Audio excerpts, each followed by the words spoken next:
शाहरुख खान ने चित हुआ रुपया, सेंसेक्स क्रैश। अमेरिका ने चली ऐसी चाल कि लाचार हुआ भारत का शेयर बाजार, मिनटों में खाक हुए। भारतीय रुपया लगातार कमजोर हो रहा है। डॉलर की बढ़ती शक्ति के बीच भारतीय रुपया अपने सर्वकालीन निचले स्तर पर पहुंच गया है। सोमवार को रुपए की बदहाली साफ तौर पर दिखी। पहली बार भारतीय रुपया 86 से ऊपर पहुंच गया। शुरुआती कारोबार में ही यह डॉलर के मुकाबले भारतीय रुपया गिरकर 86 से ऊपर चला गया।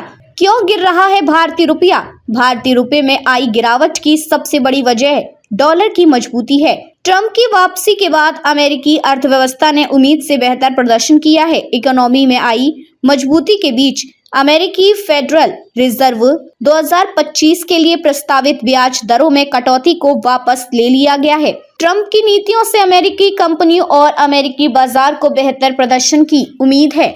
कॉर्पोरेट टैक्स कटौती और टैरिफ में बढ़ोतरी डॉलर को मजबूती दे रही है। अमेरिकी राष्ट्रपति की कुर्सी पर बैठने जा रहे डोनाल्ड ट्रंप ने आने के साथ ही टैरिफ बढ़ाने की बात कही है। कई देशों के साथ व्यापार पर बैन लगाने का दबाव बढ़ेगा, जिसकी वजह से डॉलर के और मजबूत होने की उम्मीद है। वहीं विदेशी निवेशकों की भारतीय बाजार से निकलने का सिलसिला जारी है, जिसकी वजह से भारतीय करेंसी पर दबाव बढ़ रहा है।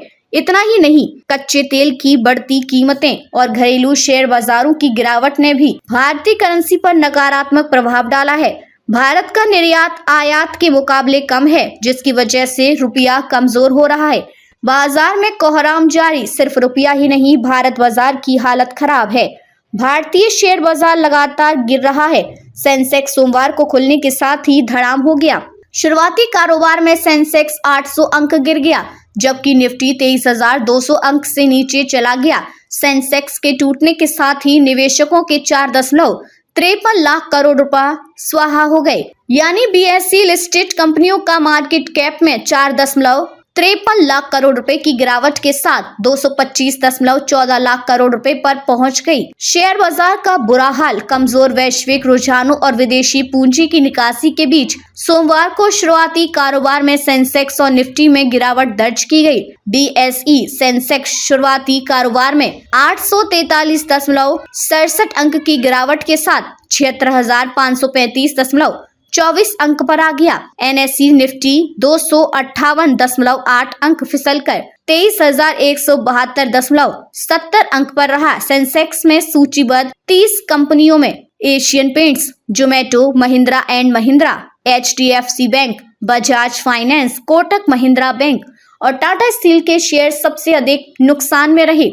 IndusInd bank, axis bank, Tata consultancy services और हिंदुस्तान यूनिलीवर के शेयर लाभ में रहे। एशियाई बाजारों में दक्षिण कोरिया का कोस्पी, हांगकांग का हैंग सेंग और चीन का शंघाई कंपोजिट नुकसान में रहे।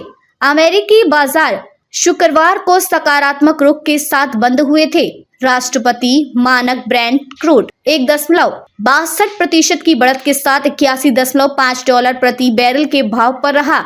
शेयर बाजार के आंकड़ों के मुताबिक विदेशी संस्थागत निवेशक एफआईआई शुक्रवार को बिकवाल रहे थे और उन्होंने शुद्ध रूप से 2,254.68 करोड़ रुपए के शेयर बेचे। अब तक के लिए बस इतना ही। फिर होगी आपसे मुलाकात ऐसी एक और बड़ी खबर के साथ। तब तक के लिए नमस्कार और देखते रहिए मेरा हक मेरा देश।